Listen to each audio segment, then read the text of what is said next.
Hello friends, आप सभी का स्वागत है अपने यूट्यूब चैनल एस फार्मा में। तो आप सभी कैसे हैं? आई होप आप सभी बहुत ही अच्छे होंगे। तो आज की इस वीडियो में हम बात करेंगे बी फार्म फर्स्ट सेमेस्टर के फार्मास्यूटिकल एनालिसिस सब्जेक्ट का, जो कि आपकी चल रही थी यूनिट नंबर थर्ड। ठीक है, तो यूनिट नंबर थर्ड का आज चैप्टर नंबर सेकंड है कॉम्प्लेक्सोमेट्री टाइट्रेशन। तो हम लोग आज कॉम्प्लेक्सोमेट्री टाइट्रेशन पढ़ेंगे बहुत ही आसान तरीके से। आप लोग वीडियो के लास्ट तक बने रहिएगा। तो मैं आपको अगर सिलेबस से थोड़ा इंट्रो करवा दूं तो देखो, आपका ये है यूनिट नंबर थर्ड का चैप्टर नंबर आपका सेकंड है। ठीक है, यूनिट नंबर थर्ड ये है, चैप्टर नंबर सेकंड। इसके पहले जितने भी लेक्चर थे ऑलरेडी चैनल पर अपलोड हो गए हैं। अगर आप नहीं देखे हैं तो डिस्क्रिप्शन बॉक्स में जाएं, वहां इसकी लिंक पड़ी हुई है। ठीक है, एक अलग से मैंने प्लेलिस्ट बना रखी है आप सबके लिए।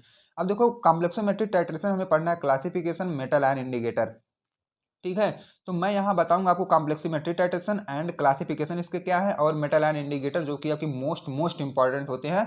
यह भी क्या है, इसी मतलब वीडियो में कवर हो जाएगा। ठीक, तो चलिए हम देखते हैं हमारा कॉम्प्लेक्सोमेट्री टाइट्रेशन क्या होता है। सबसे पहले आप ये जानो कि इसका नेम कॉम्प्लेक्सोमेट्री टाइट्रेशन क्यों पड़ा। तो सबसे पहला इसका रीजन ये है, इसको हम लोग अब तक क्या हम लोग जनरल टाइट्रेशन पढ़ रहे थे ना। तो कॉम्प्लेक्सोमेट्री टाइट्रेशन में हमें ये जानना होता है कि कोई भी मेटल अगर आपको दे दिया जाए तो हमारे मेटल का डिटर्मिनेशन करने के लिए, मेटल में कितनी इम्प्योरिटीज है, कितने इलेक्ट्रॉन है, कितने प्रोटॉन है, ये सब डिटर्मिनेशन करने के लिए हम लोग कॉम्प्लेक्सोमेट्री टाइट्रेशन का यूज करते हैं। पहली बात तो ये हो गई। और दूसरी बात तो ये है कि इसका नाम इसलिए पड़ा कॉम्प्लेक्सोमेट्री टाइट्रेशन, जब हम लोग टाइट्रेशन करते हैं ना तो एनालाइट, ठीक है, एनालाइट के साथ जो हमारा टाइट्रेंट होता है, मतलब अगर मैं फिगर के अकॉर्डिंग आपको दिखाऊं तो ये जो हमारा है टाइट्रेंट और ये नीचे आपका एनालाइट। तो टाइट्रेंट के साथ जब टाइट्रेंट की बूंद यहाँ पे गिरेगी और एनालाइट में आके मिलेगी तो ये कॉम्प्लेक्स फॉर्म बनाएगी। कॉम्प्लेक्स मतलब जैसे आप लोगों ने अंगूर का गुच्छा जरूर देखा होगा, तो अंगूर के गुच्छे की तरह ये जो है हमारा मेटल के साथ ये टाइट्रेंट आके ऐड हो जाते हैं। टाइट्रेंट कहो तो टाइट्रेंट में जो होते हैं आपके कॉम्प्लेक्सिंग एजेंट या लिगेंड, या तो आप एक एग्जांपल ले लो इसका ईडीटीए।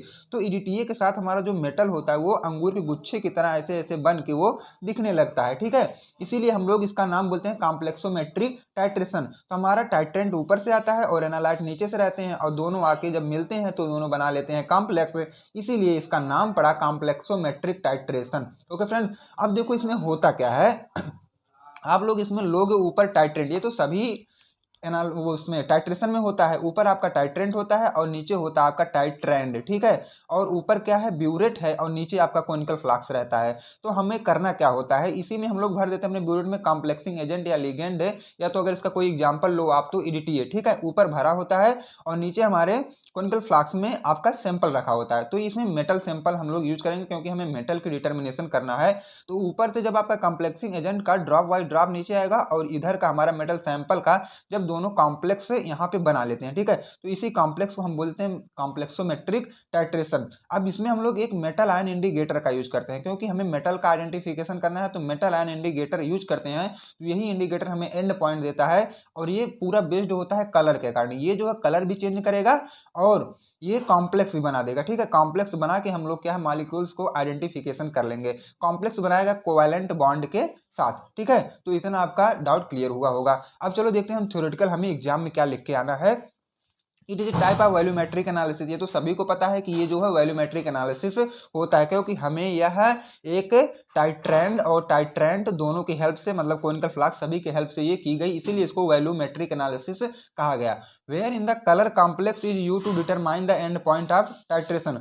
अब जो कॉम्प्लेक्स बन रहा था, मतलब कलर कॉम्प्लेक्स जो बन रहा था, उसी से हम लोग क्या है एंड पॉइंट का डिटेक्शन या डिटर्मिनेशन कर ले रहे थे। ठीक है, अब अगर ये ना समझ में आए, दूसरी डिफिनेशन ये देख लो, या तो इसे लिखो या तो इसे लिखो, बात वही सेम ही है। Complexometric titration is a type of volumetric analysis where a metal ion is titrated with a complexing agent. अब देखो, जहां पे हम लोग क्या करते हैं, मेटल आयन को टाइट्रेट करते हैं कॉम्प्लेक्सिंग एजेंट के साथ। ऊपर देखो आपका कॉम्प्लेक्सिंग एजेंट है, नीचे क्या है मेटल आयन कह सकते हो या तो मेटल सैंपल कह सकते हो। जब दोनों को हम लोग टाइट्रेट करेंगे आपस में तो उस कंडीशन को आप लोग कॉम्प्लेक्सोमेट्रिक टाइट्रेशन भी बोल सकते हो। ठीक है, तो वही आप सिंपल सा अपने एग्जाम में लिख के चले आइएगा। तो अब मैं आपको बताऊंगा कि कॉम्प्लेक्सेशन क्या होते हैं। कॉम्प्लेक्सेशन मतलब होता है, अगर हिंदी में इसका जानो तो जटिलता। जटिलता मतलब यही होता है, जैसे मान लो यहाँ पे एक बच्चा है, यहाँ पे दो बच्चा, यहाँ पे तीन बच्चा, यहाँ पे चार, चारों के यहाँ अलग अलग घर के हैं। ठीक है, अब मान लो कहीं पे प्रोग्राम हुआ तो चारों बच्चों पांचों बच्चों क्या है गए, और ये क्या करेंगे, एक साथ जब एक ग्रुप बना के 5 लोग निकले, 6 लोग, तो एक कॉम्प्लेक्स फॉर्म बना लिए। अब तो क्या अलग घर के अलग बच्चे थे, लेकिन जब कहीं पे इन लोग का मान लो किसी का बर्थडे पार्टी है, तो बर्थडे पार्टी में गए सभी लोग इकट्ठा हो जाएंगे ना, तो एक कॉम्प्लेक्स मतलब झुंड बना के चलेंगे, इसी को बोला जाता है कॉम्प्लेक्स फॉर्म। और आप लोगों ने अंगूर जरूर देखा होगा, तो अंगूर कुछ इस तरह होता है ना कॉम्प्लेक्स फॉर्म में, इसमें एक दूसरे के साथ एक ऐसे चिपके लगे रहते हैं ना, इसको भी हम लोग कॉम्प्लेक्स फॉर्म ही बोलते हैं। तो हमारा जो मेटल होता है, जब हम लोग टाइट्रेशन करते हैं ना, तो कॉम्प्लेक्सिंग एजेंट के साथ हमारा जो मेटल जब बनाता है कॉम्प्लेक्स फॉर्म, तो कुछ इसी तरह हो जाता है। जब इसी तरह हो जाता है तो हमारा मेटल आयन इंडिकेटर जो है एंड पॉइंट डिटेक्ट कर देता है, तब हम लोग जान जाते हैं कि हमारा टाइट्रेशन कंप्लीट हो गया। ठीक है, वहां पे कॉम्प्लेक्स बनाता है, इसीलिए इसका मेन रीजन है कि ये कॉम्प्लेक्सोमेट्रिक टाइट्रेशन बोला गया है। अब देखो कि वो कॉम्प्लेक्सेशन हम बोलते किसे हैं, तो जनरल आप लोग कॉम्प्लेक्सेशन समझ गए होंगे। कॉम्प्लेक्सेशन ये केमिकल प्रोसेस, ये तो एक क्या है, केमिकल प्रोसेस है where central metal ion, central metal ion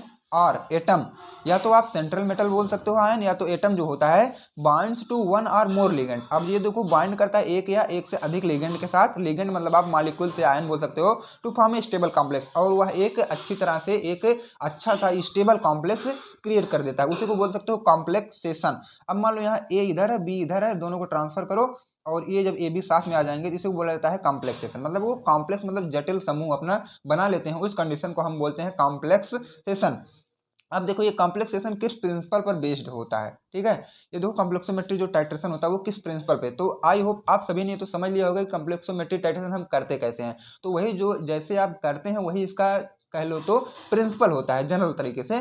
तो the reaction between the metal and the complexing agent, अब देखो मैंने आपको पहले बताया था कि जो आपका उधर क्या है, नीचे मेटल है और ऊपर क्या कॉम्प्लेक्सिंग एजेंट है, दोनों के बीच में जब आप लोग टाइट्रेशन करवाते हो तो इसी कंडीशन को कॉम्प्लेक्सोमेट्री टाइट्रेशन बोलते हैं। तो इस यही है आपका, ये प्रिंसिपल यही है। तो देखो मेटल है और ये क्या है, कॉम्प्लेक्सिंग एजेंट, ठीक है, जब दोनों के बीच हमारा टाइट्रेशन होता है तो एमएल का कॉम्प्लेक्स बनता है, इसी कंडीशन को हम बोलते हैं प्रिंसिपल ऑफ कॉम्प्लेक्सोमेट्री टाइट्रेशन। जहाँ पे आपको मेटल को एम मानना है और कॉम्प्लेक्सिंग एजेंट को एल मानना है, उसके बाद दोनों को जब रिएक्ट करवाएंगे या तो टाइट्रेशन करेंगे तो एक स्टेबल कॉम्प्लेक्स एमएल बन जाएगा। यही है आपका जनरल सा कॉम्प्लेक्सोमेट्री टाइट्रेशन का प्रिंसिपल। अब देखो कॉम्प्लेक्सिंग एजेंट या लिगेंड हम किसे बोलते हैं, this is also known as chelating agent, इसको आप सबसे पहले तो आप चिलेटिंग एजेंट भी बोल सकते हो, मतलब इसका तीसरा नाम जो है चिलेटिंग एजेंट होता है। Or molecules or ion that bind to a central metal ion, ये क्या करते हैं, सेंट्रल मेटल किसी भी आयन के सेंट्रल मेटल से ये ऐड हो जाते हैं, ठीक है, या तो बाइंड हो जाते हैं। Or atom forming a stable complex, और एक स्टेबल कॉम्प्लेक्स का फॉर्मेशन कर देते हैं, ठीक, इसको हम बोलते हैं कॉम्प्लेक्सिंग एजेंट। अब देखो हम थर्ड हमारा क्या होने वाला है, लिगेंड हम किसे बोलते हैं, ठीक है, लिगेंड किसे बोला जाता है, लिगेंड होते हैं आपके मेनली टू टाइप्स, एक मोनोडेंटेट, एक होता है बाइडेंटेट। तो अब देखो मोनोडेंटेट मतलब यूनिडेंटेट भी इसको आप बोल सकते हो। ए मोनोडेंटेट, मोनोडेंटेट जैसे नाम से पता चल रहा होगा आपको, सिंगल, मोनो मतलब होता है सिंगल, ओके, तो मोनो मीन्स होता है single. A monodentate ligand is a molecule, ये एक क्या है, मॉलिक्यूल आप इसे बोल सकते हो या तो आयन बोल सकते हो, that binds to a central metal ion, ये कहाँ से बाइंड होता है, सेंट्रल मेटल, किसी भी आयन के क्या है सेंट्रल मेटल से बाइंड हो जाएगा, और atom through a single coordinate covalent bond, main आप फोकस यहीं पे करिए कि सिंगल कोऑर्डिनेट कोवेलेंट बॉन्ड से ये जुड़ता है, इसीलिए इसको बोला जाता है मोनोडेंटेट या यूनिडेंटेट लिगेंड, ठीक है। अब इसका और भी क्वालिटी देख लो, क्या है, इसमें एक बाइंडिंग साइट होती है, जहां से आप कोई भी यहाँ पे बाइंड करता है उसमें केवल एक ही बाइंड साइट रहती है, कह लो तो जैसे यहाँ पे है आपका, केवल कोई भी एटम या मॉलिक्यूल आएंगे केवल यहीं जुड़ेंगे, ना कि इधर जाके जुड़ जाए इधर आके जुड़ जाए, ये ऐसा नहीं होता, एक ही साइट होती है, केवल यहीं से आप जोड़ सकते हो इसको, ठीक है। फॉर्म से single bond with metal ion, और मेटल आयन के साथ ये कुछ सिंगल बॉन्ड बनाते हैं, typically small molecules or ion, और ये क्या है, छोटे या मतलब और कह सकते हो छोटे मॉलिक्यूल्स या आयन ये होते हैं। अगर इनका एग्जांपल बताऊं तो क्लोराइड आयन, या तो ब्रोमाइड आयन, या तो अमोनिया, या तो वाटर, ये इनका एग्जांपल है। अब देखो दूसरा वाला क्या डिफरेंस है, बाइडेंटेट क्या होता है, bidentate ligand is a molecule or ion that binds to its central metal ion or atom through to coordinate covalent bond. इसमें देखो हमारा वन था ना, इसके पहले वाले में आपका वन था, लेकिन देखो हमें इसमें क्या है, दो कोऑर्डिनेट कोवेलेंट बॉन्ड प्रेजेंट होते हैं, ठीक, यही इनसे ये इसीलिए डिफरेंट है, और इसमें बाइंडिंग साइड भी दो होगी, और forms to bond with the metal ion, metal ion के साथ यहाँ पे सिंगल बन रहा था, यहाँ पे आपका डबल बनेगा, और टिपिकली लार्जर होंगे, यहाँ पे स्मॉल था और यहाँ पे बड़ा होगा, और इसका एग्जाम्पल क्या होगा, ऑक्जेलेट, ग्लिसिनेट और एथिलीन डाइअमीन इसका एग्जाम्पल है। ठीक, आई होप आपका यहाँ तक डाउट क्लियर हुआ होगा। अगर हुआ तो प्लीज चैनल को सब्सक्राइब जरूर करें। अब देखो क्लासिफिकेशन ऑफ कॉम्प्लेक्सोमेट्रिक टाइट्रेशन। अब इसका हमें क्लासिफिकेशन देखना है, ये भी आपके एग्जाम में कभी कभी पूछ लिया जाता है। तो देखो direct titration, back titration, indirect titration और रिप्लेसमेंट टाइट्रेशन, ये बिल्कुल आसान है। देखो डायरेक्ट टाइट्रेशन आपने एसिड बेस टाइट्रेशन जरूर पढ़ा होगा ना, तो उसी तरह होता है हमारा डायरेक्ट टाइट्रेशन। जैसे एसिड बेस टाइट्रेशन वही था, हमारा ऊपर क्या है एनालाइड था और नीचे टाइट्रेंड था, दोनों को हम लोग क्या है आपस में रिएक्ट करवा देते थे, मतलब टाइट्रेट करवा देते थे, मतलब टाइट्रेशन करवा रहे थे। वही आपका डायरेक्ट टाइट्रेशन, मतलब डायरेक्ट गिरफ्त कराओ। ठीक, titration of metal ion with complexing until the end point. ऊपर से हम लोग क्या कर रहे थे, कॉम्प्लेक्सिंग एजेंट गिरा रहे हैं अपने मेटल आयन के साथ। मतलब क्या है, ऊपर से कॉम्प्लेक्सिंग एजेंट आपका आ रहा है और नीचे आपका मेटल का सैंपल रखा हुआ है, तुरंत मेटल आयन इंडिकेटर उसको डिटेक्ट कर दे रहा है। ये तो आपका डायरेक्ट हुआ, मतलब डायरेक्ट काम हो रहा है। अब देखो बैक, बैक मतलब क्या है, जो बचे हुए हमारे टाइट्रेंट होते हैं उनको फिर से डाला जाता है। तो titration of excess complexing agent with standard metal, जो भी एक्सेस बचे हुए हैं उनको स्टैंडर्ड मेटल सोल्यूशन के साथ फिर किया जाता है, इसी को बोला जाता है बैक टाइट्रेशन। इसका एग्जांपल है titration of excess EDTA with Cu++। अब देखो ईडीटीए का जो बचता है एक्सेस, उसको हम लोग Cu++ के साथ करवा देते हैं। ये रहा आपका एग्जांपल। अब देखो इनडायरेक्ट टाइट्रेशन आप किसे बोल सकते हो, titration of A metal ion with a complexing agent. अब देखो कॉम्प्लेक्सिंग एजेंट के साथ जो हम लोग टाइट्रेशन करवाते हैं, follow by titration of the release ligand. अब देखो वहां पे हमें कुछ लिगेंड जो है रिलीज करवाता है, जैसे कि एग्जांपल रहा है titration of Zn++ with EDTA. जब आप लोग करवाओगे Zn++ का ईडीटीए के साथ, follow by titration of release EDTA with Cu++, वहां पे आपको ईडीटीए रिलीज होगा Cu++ के साथ। ठीक है, अब देखो रिप्लेसमेंट, यहाँ पे हमें क्या करना है, रिप्लेस करना है। Titration of metal ion complex with stronger complexing agent, यहाँ पे हम लोग क्या है एक मजबूत कॉम्प्लेक्सिंग एजेंट के साथ ये जो रिप्लेसमेंट टाइट्रेशन हम लोग करवाएंगे। इसका एग्जांपल क्या है, टाइट्रेशन ऑफ CuNH3 इंटू क्या है 2, और उसके साथ ईडीटीए भी हम लोग करवा सकते हैं। अब देखो मेटल आयन इंडिकेटर जो आपके एग्जाम में पूछा जाता है, कभी 2 मार्क्स का, कभी 7 मार्क्स का भी पूछा जाता है, तो हम 7 मार्क्स के अकॉर्डिंग यहाँ कवर करेंगे। अगर 2 में पूछा जाएगा तो आप थोड़ा लिखना, अगर ज़्यादा बड़े में पूछा जाएगा, मतलब 7 में पूछा जाएगा, तो आप बड़ा लिख के आना। अब देखो मेटल आयन इंडिकेटर हम बोलते कितने हैं, these are those indicator which are use in complexometric titration. ये तो सभी को पता होगा कि कॉम्प्लेक्सोमेट्रिक टाइट्रेशन में हमारा मेटल आयन इंडिकेटर यूज होता है।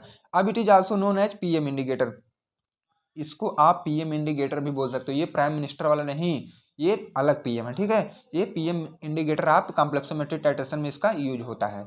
अब देखो it is used for the determination of and point of metal ion, metal ion के डिटर्मिनेशन में हम इसका यूज कर सकते हैं जब हमें पता करना होता है एंड पॉइंट। ठीक, अब देखो नेक्स्ट वाली टॉपिक क्या है कि अगर आपको इसे और भी डिफिनेशन लिखना हो तो आप इसका क्या करोगे, metal ion indicator or chemical compound. तो सभी को पता है कि ये केमिकल कंपाउंड है दैट चेंज कलर, और वह क्या करता है हमारे टाइट्रेशन में कलर को चेंज करता है, या तो फ्लोरेसेंस को भी चेंज कर देता है in response to the presence of specific metal ion. किसके प्रेजेंस में, जब हमारे सैंपल में कोई भी मेटल आयन प्रेजेंट होते हैं तो यह क्या है कलर तुरंत चेंज कर देता है हमारा जो मेटल आयन इंडिकेटर होता है। यही मेन हमारा मेटल आयन इंडिकेटर का काम होता है। इसका एग्जाम्पल म्यूरोक्साइड, कैल्मागाइट या तो मोर। ठीक है सॉरी फ्रेंड्स, इसका ये है एग्जाम्पल। अब इसके हम मैकेनिज्म ऑफ एक्शन देख लेते हैं। Mechanism of action most important होता है। फर्स्टली वी लेट, हमें सबसे पहले मान लेना है कि m बराबर हम माने यहाँ पे मेटल आयन, और I मतलब इंडिकेटर, ईडीटी आपका ये लिगेंड है। करना हमें क्या है, now prepare the setup for titration. सबसे पहले हमें टाइट्रेशन जहाँ करना वहाँ एक चीज को सेट कर लेना है। ठीक, हमें क्या करना है, कैसे करना है। फिल्ड ब्यूरेट विथ ईडीटी, और जो हमारा ब्यूरेट ठीक है ऊपर जो होता है टाइट्रेशन में, उसमें हम लोग ईडीटी भर देंगे। यहाँ पे आप लिखा गया है ना, या तो कॉम्प्लेक्सिंग एजेंट या तो लिगेंड या तो ईडीटी आप यहाँ पे भर सकते हो, मतलब अपने टाइट्रेंट में। अब उसके बाद देखो take metal ion solution in conical flask. अब जो आप मेटल आयन का सोल्यूशन, देखो ये मेटल आयन है ना, यही सैंपल या सोल्यूशन आप लोग अपने कोनिकल फ्लास्क में लोगे। उसके बाद now add some amount of indicator. अब यहाँ देखो मेटल आयन इंडिकेटर का हम लोग यूज कर दिए, दिख नहीं रहा, यहाँ देखो हम लोग मेटल आयन इंडिकेटर का यूज कर दिए। ठीक है, तो आपका 3 प्रोसेस मतलब यहाँ हो गया ना। देखो सेटअप कर लिए हम लोग टाइट्रेशन के लिए, ब्यूरेट को ईडीटीए से भर दिए, और मेटल आयन सोल्यूशन को हम लोग अपने सैंपल में रख लिए। ठीक है, यहाँ पे अब देखो कुछ हमें इंडिकेटर का यूज कर देना, मेटल आयन इंडिकेटर भी हम लोग यूज कर दिए। अब क्या करना है इसको देखो, initially metal ion indicator react with metal ion and forms a metal indicator complex. सबसे पहले ऊपर वाला जो आपका ईडीटीए है वो हमारे मेटल आयन मतलब सैंपल से रिएक्ट करेगा तो वो एक कॉम्प्लेक्स बनाएगा, जाहिर सी बात है, तो कॉम्प्लेक्स बनाया। उसके बाद also some mixes of metal ion, उसके बाद कुछ मेटल आयन जो हमारे बच जाते हैं उसका क्या होता है, नाउ ड्यूरिंग टाइट्रेशन जब हमारा टाइट्रेशन चल रहा होता है तब ligand react with access metal, और जो लिगेंड होते हैं, जो बचे हुए हमारे मेटल होते हैं, उससे रिएक्ट कर जाते हैं, बना लेते हैं EDTA का कॉम्प्लेक्स। अब देखो after this EDTA ligand react with metal indicator complex. अब ये जो EDTA होते हैं वो मेटल इंडिकेटर कॉम्प्लेक्स के साथ फिर रिएक्ट करते हैं और रिप्लेस कर देते हैं इंडिकेटर को फ्रॉम दिस कॉम्प्लेक्स, उस कॉम्प्लेक्स से इंडिकेटर को रिप्लेस कर देते हैं। अब क्या होता है, अनफॉर्म मेटल EDTA कॉम्प्लेक्स, उसके बाद हमारा मेन कॉम्प्लेक्स यहाँ पे बन जाता है। ठीक है, जब हमारा मेन कॉम्प्लेक्स बन जाता है तो now when indicator comes into its free state, और जो आपका इंडिकेटर था वह फ्री स्टेट में हो जाता है, it show its original colour, इसी से हमें इसका ओरिजिनल कलर दिखाई दे देता है, विच इंडिकेट एंड पॉइंट, और जहां पे हम एंड पॉइंट को आसानी से डिटेक्ट कर सकते हैं। तो बहुत ही आसान मैकेनिज्म ऑफ एक्शन था इसे। आई होप आप सभी को समझ में आया होगा। जिसे नहीं समझ में आया, कोई भी पॉइंट या कोई भी डाउट हो तो आप कमेंट बॉक्स में कमेंट जरूर करें। अब देखो एप्लीकेशन ऑफ कॉम्प्लेक्सोमेट्रिक टाइट्रेशन, इसका एप्लीकेशन क्या क्या, मतलब इसका यूज कहाँ कहाँ होता है। सबसे पहले देखो डिटर्मिनेशन ऑफ कैल्शियम क्लोराइड, कहीं किसी भी सैंपल में अगर कैल्शियम क्लोराइड प्रेजेंट है तो हम लोग इसका इसी से डिटरमाइन करते हैं कि हाँ इस सोल्यूशन में प्रेजेंट है कैल्शियम क्लोराइड, या तो कैल्शियम ग्लूकानेट प्रेजेंट के लिए, या तो MgSO4, या तो एल्युमिनियम हाइड्रोक्साइड जल। ठीक है, इतने के लिए अगर किसी भी सोल्यूशन सैंपल में या प्रेजेंट है तो हम लोग इसका यूज कर सकते हैं कॉम्प्लेक्सोमेट्रिक टाइट्रेशन का डिटेक्शन के लिए। अब इसके बाद हमारी नेक्स्ट पॉइंट है complex sorry friends, masking and demasking agent. Masking and demasking agent हम लोग नेक्स्ट लेक्चर में बात करेंगे। तब तक के लिए फ्रेंड्स थैंक यू। अगर आप चैनल पर नए हैं तो प्लीज़ चैनल को सब्सक्राइब जरूर करें ताकि नेक्स्ट वाली वीडियो का इन्फॉर्मेशन सबसे पहले आप तक पहुंचे। थैंक्स।